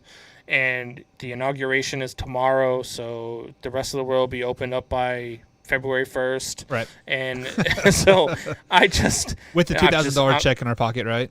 Yeah. I'm, but I think that for sure, which is why I think baseball will get a full season in too, but I think for sure we're going to have a March Madness tournament. So, I know here in Indiana, high school basketball is a big thing here. So they are, I believe they are I don't believe the NCAA is doing a bubble format. Yes, there's already a bubble format. Anyways, when you separate into your regions and you play in Atlanta and all this stuff, but here in Indianapolis, Indiana, they are hosting, the first, second, third, fourth rounds here with 16 or 32 teams. So there will be a bubble situation for the NCAA tournament. There will be fans there, but there will be no fans because the only people that are allowed in there is family members. So mom, dads, and aunts and uncles, I think, are the only people that are allowed in there. So the NCAA is doing what Major League Baseball did in their playoffs. They're doing a bubble format, isolating everybody and say, hey, we're just going to play basketball and we're going to crown a champion this year because we need the money. That's what it comes down to. Yeah, I mean, look, when it comes to NCAA, it's all about the money. I mean, we established that with this college football season, with the old Ohio State thing. It's when it comes down to it, it's about the money. They didn't play through the pandemic because it was about the kids. They played through the pandemic because it was about the money. And that's why they did what they did with Ohio State as well. So I don't know. Yeah, so let me go ahead and bring this comment up by Tori here. He says over 10% of Wisconsin has tested positive for the virus. Also, a fun fact here, so a basketball team has 17 kids, I think, benched on their team. The Nebraska Cornhuskers now have 16 players that have tested positive for COVID-19. So out of their 17, 16 of them tested positive just this week for COVID. So Combs, I do understand what you're saying about how, I don't want to get too political here, but I think COVID was simply a basis of the election and like that, and it has, over 10% of Wisconsin has tested positive for the virus, yet they had 7,000 people in the stands in Green Bay. You know what I mean? Yeah. It's just not. I don't know. I get it. I'm not gonna get into the political part of stuff because we could be here all night. I'm not on one side and I'm not on the other side. I'm right down the middle. Yep. And I see things from both sides. We have common sense, Combs. Yeah. I mean, it's just not. Both parties have been failing us for decades. So let's just leave it at that. But I want to, when it comes to college basketball, there's zero chance that they cancel this tournament again. Zero chance. You are 100% correct. So, Combs, let's go ahead and take our last break, our official last break of the night, and we are going to come up and wrap the show. We have some things coming. The Ravens are starting to cut a bunch of fat now, man. We are going to talk about that and a little bit more here on the Man Hour right after the break.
Welcome back to the Man Hour, guys. Mako Buckeister. If you guys would be most inclined, hit that subscribe button right there. If you're watching us on youtube.com/Man Hour, hit that subscribe button and hit the bell icon as well so you get all the notifications of every time we upload a clip or we are live. If you're watching us on Facebook, hit that like button right now and hit that share button as well. Let's get the time rolling, guys. Let's bring some more fans into and interact with us as well.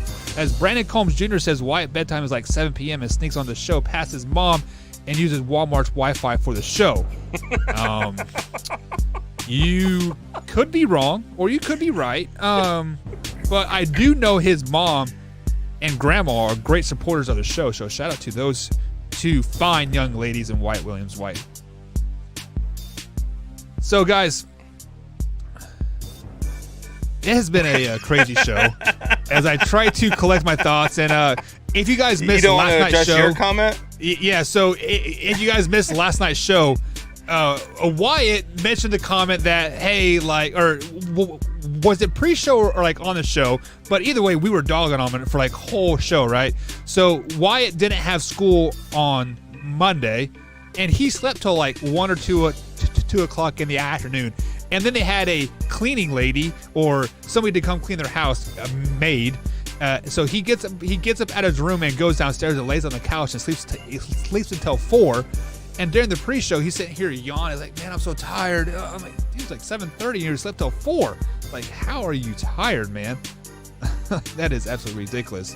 So Drew says if the NFL was able to postpone a game and move them around to different days of the week, why couldn't college football do the same instead of canceling games? And I'll tell you why, Drew.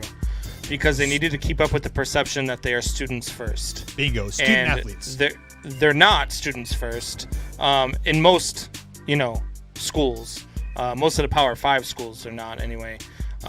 We've addressed that before. I say Notre Dame, the reason why their football program lacks is because they won't drop their academic standards. Yeah. A lot of schools do, but the NCAA always keeps up that facade that this isn't just the minor leagues for the NFL, and that's exactly what this is.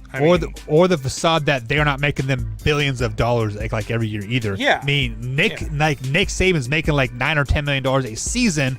How are you going to pay that salary? Yeah. Those free labor that and the $4 million bonus for making it to the college football playoff, right. And the $6 million bonus for winning the title, and right. As Combs Jr. is lighting Wyatt up over there on the YouTube channel, youtube.com/manhour, guys. He says that Packers are going to lose to the GOAT. Oh God. I got something planned for Wyatt's graduation. Oh God. So hopefully Wyatt is having that basketball game should be over. I did see him chime up in the chat earlier, but Wyatt is MIA tonight. He is doing his broadcast that he that's his job. He works for Indiana High School Athletic Association, calling basketball games and football games, etc. But speaking of football games, as Combs Jr. comments come across the screen there, if you guys are curious what he's saying, head over to youtube.com/manhour. But the Baltimore Ravens are starting to trim some fat there, Combs. They waived RG3 this morning. This afternoon they waived Mark Ingram, and they're starting to rumblings that they're going to release some defensive players. Do you think they're doing this for a reason? Well, there's a reason, but what is the reason for it? I think that they are realistic in the fact that they need to get better talent and spend money more wisely around Lamar Jackson. Lamar Jackson, and I said this yesterday, Lamar Jackson is not the guy who can carry your team on his back as a quarterback. He is the guy that can make plays happen. He's a very dynamic quarterback, but he needs wide receiver help. He needs offensive line help. Right. Like, they've got to do things to build around him to make him successful, and I think that they're realizing that you have no good in a running back the caliber of Mark Ingram if you have nobody to open up holes for him. So, and Tony says Tony Saragusa hasn't played for them in years. You're talking about trimming fat and hashtag fat jokes and like Drew, I will address your college statement there in like a minute there, but the reason why they're quote trimming the fat and trimming these salary caps is because they're getting ready to make a move for a number one receiver. They are looking to make a move for Odell Beckham Jr. Antonio Brown, I believe he has only signed a 1-year prove-it deal for the Bucks, so he is going to look. What a bad signing OBJ would be. Yeah, that would be like horrendous.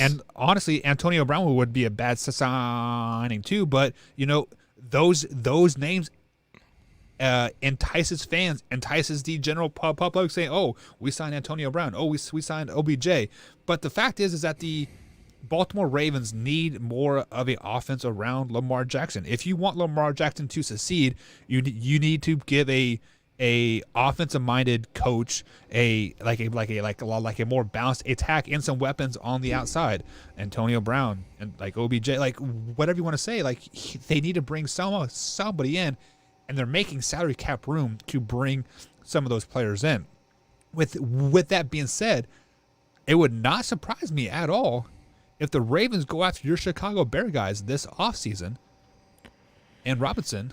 Are you talking about Robinson? Yeah. Yeah, I mean, if the Bears don't bring Robinson back, I don't know. Like, I mean, I think he is out of Chicago either way. You think he just doesn't want to be back? I don't think he wants to be back because of the quarterback situation and the But- quote offensive guru there that they signed for 4 What more years.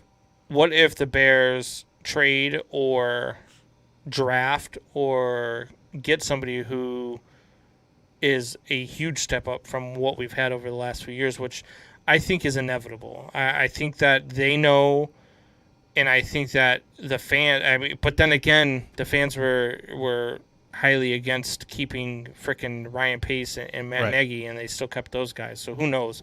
Maybe So- we'll sign. Maybe we'll extend Trubisky for the next 10 frickin' season or something. This So offseason. the question or sorry, the answer that I have for that is this is Robinson's 5th year, right? Like this Yeah. is his 5th year of his deal.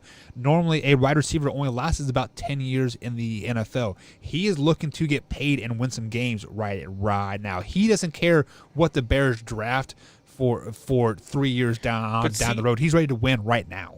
Robinson, the knock I have on Robinson is that Robinson can't win jump balls. I've watched him for the last 2 years in Chicago. Anytime that there is a jump ball, and sometimes those jump balls are placed in good spots, 9 times out of 10, he does not come down with the ball. He does not win, and that's the type of guy that Baltimore really needs, is a guy who can go up and win those jump balls, a guy who can go up and make plays for Lamar Jackson. Because that's Allen one balls he Robinson can't isn't that throw. guy. Allen Robinson is a very good wide receiver, but he is not that deep downfield type guy. He's more of like a Michael Thomas 8-yard out type wide receiver. He's going to catch 100 balls for you, and he's going to be very productive, but he is not that beat you downfield wide receiver, and that's what the Baltimore Ravens need. They need that deep threat. Except for they don't have a quarterback for that deep threat. Lamar Jackson is not very accurate, 20 plus yards down the field. Is he not very accurate? Has he not had anybody who could go and get the ball? You know what I would- mean? Like I would you say a can little look bit at of the both. numbers and say he's Yeah. not accurate, but at the same time, if you don't have that guy to go and get it, then You are you know, right which there. is why Yep. I say a lot of Mitchell Trubisky's numbers are skewed too for all of his supporters out there. Like I got this guy that I listen to all the time, John Zagul. He's a big Trubisky guy. He supports Trubisky, but a lot of his numbers are skewed because he's got wide receivers that will go and get the ball. And so I think that they could sign Masin Muhammad. Jesus Christ, stop it. Didn't he just sign with the Lions, didn't he, for a while, I thought?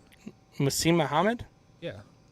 No, Masin Muhammad is an old player. Oh, I'm thinking I'm thinking of Sanu. I'm sorry. Sanu, yeah. Yeah. So he Torrey Anderson was trying to be funny.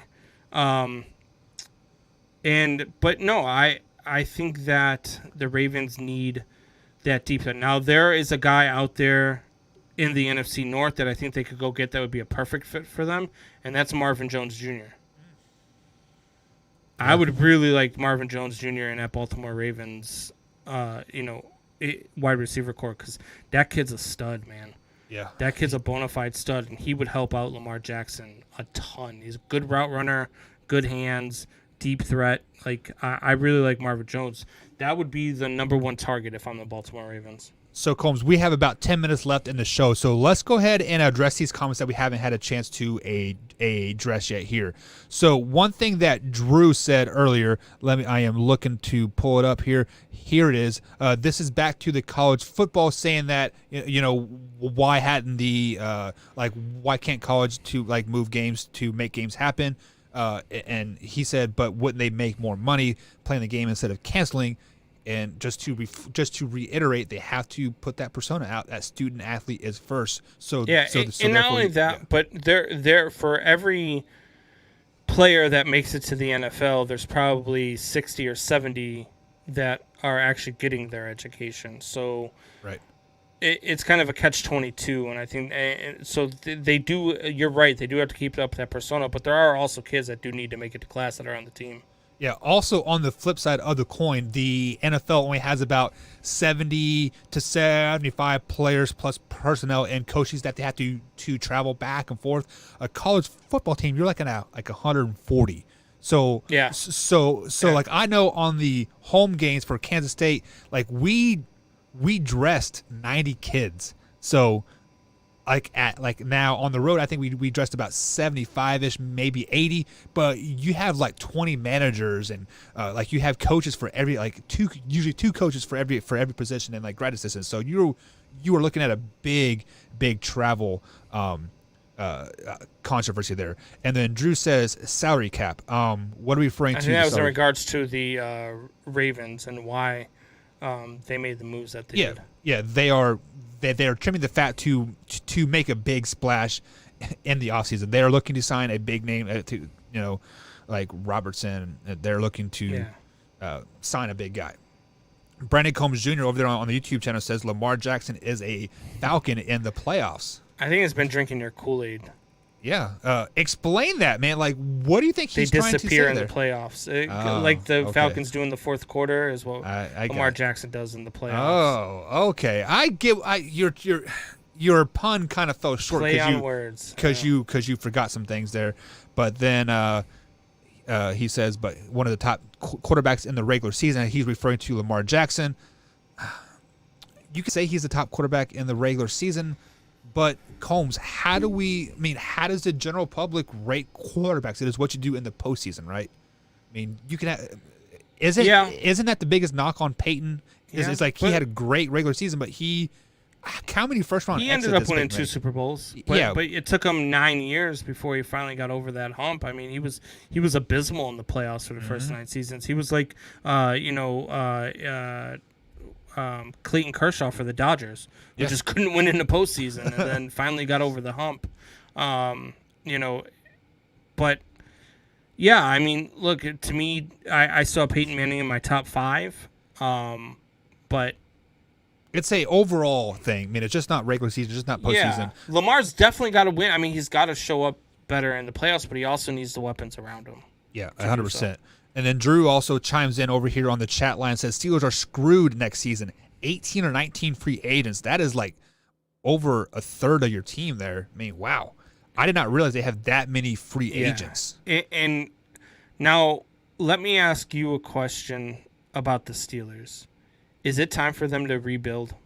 You know, I think they've been rebuilding anyways, because if you look at that wide receiver core, Juju is the oldest one, and he's only like 25, 26 years old. Yes, he is a free agent, probably looking for that big deal, but they have a great young nucleus on the wide receiver core. The defense is probably middle age. Haven't they built a stigma in that locker room as they need a change? Because I mean, you look at Le'Veon Bell and Antonio Brown over the last 2 years to start, and unrest in the locker room. They're obviously probably Ben Roethlisberger, I mean, should be done. I mean, he should retire with Drew Brees. I think Big Ben is the only player left from that Super Bowl run, like that generational. Right. So yeah. Is it time? Would you move on from your head coach if you're the Steelers? No, because Mike Tomlin has, I believe last year was the only year that he has missed the playoffs in his whole tenure for Pittsburgh, and they were down to what their fourth string. And he still went 8-8 with the 4th-string quarterback. Yeah, with the fourth. So no, Mike Tomlin is not the problem. The only knock that I have ever heard on him whatsoever is that he defends his players too much. So that's that. So I mean, he's is it time for a complete overhaul in Pittsburgh? I mean, 18, 19 free agents. So you cut ties with all of them and just start rebuilding.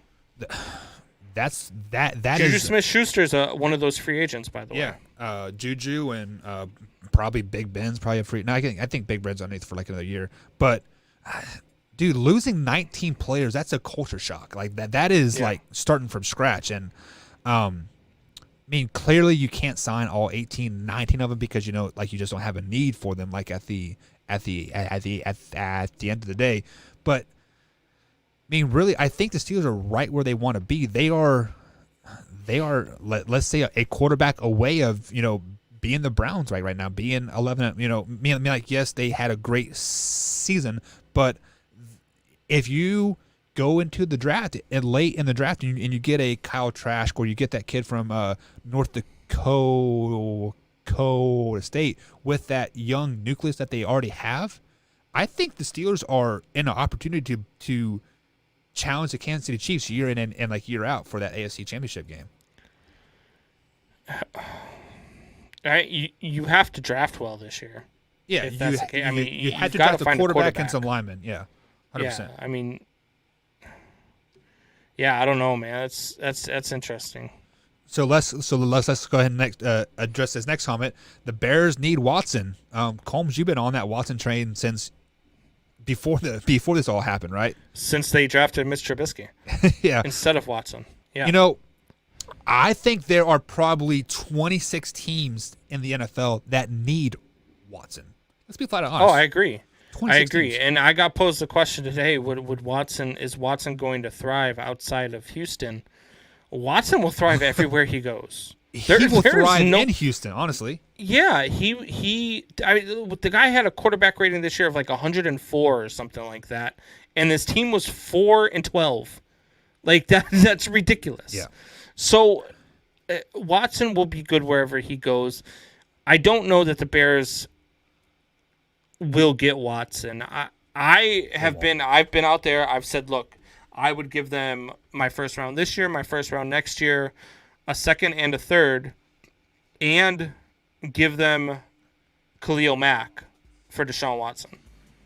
That's what I would throw out there if I'm the Bears, but we don't have a good GM, so yeah. And speaking of your GM, Torrey Anderson says that Ryan Pace is the 2020 Executive of the Year. Every Packer fan. Torrey Anderson, kick rocks.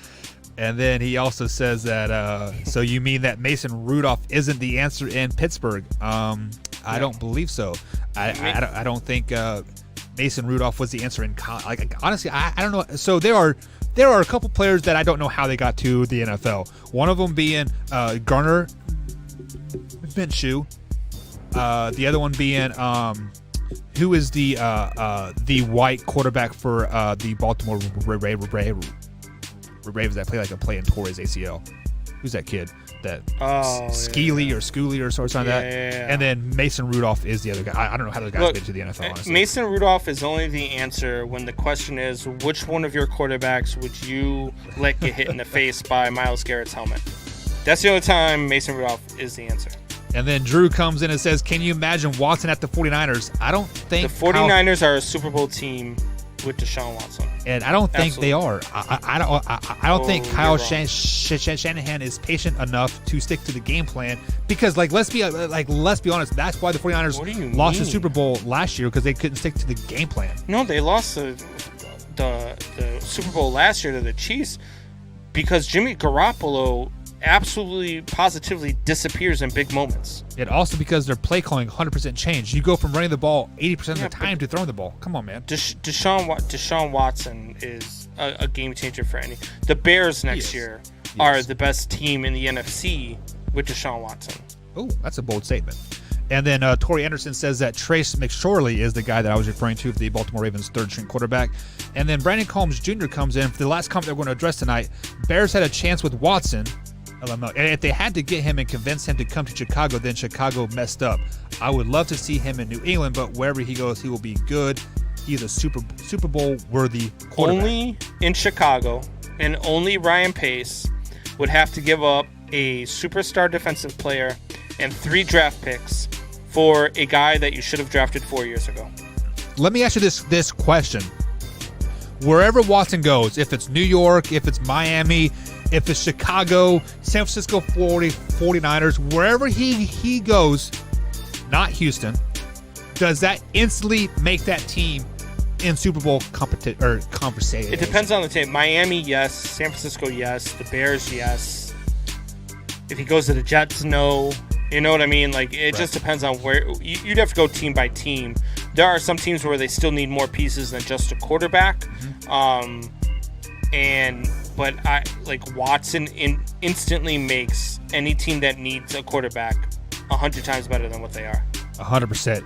And also making us 100% better, guys, is Wyatt Williams, and he will be here tomorrow with us on the second half of the show because he has some churchly duties to do. But tomorrow's show on the Man Hour, we got Zen Malowski, Ohio State offensive lineman, and also a Texas A&M wide receiver. His name keeps slipping my mind right now, but we will post it on our Facebook page. If you guys have not liked us on Facebook, head over to facebook.com/Man Hour Sports Talk and like that page. Also, head over to manhourradio.com. Pick yourself up some merchandise. Combs, any closing thoughts? Man Hour Nation, rise up.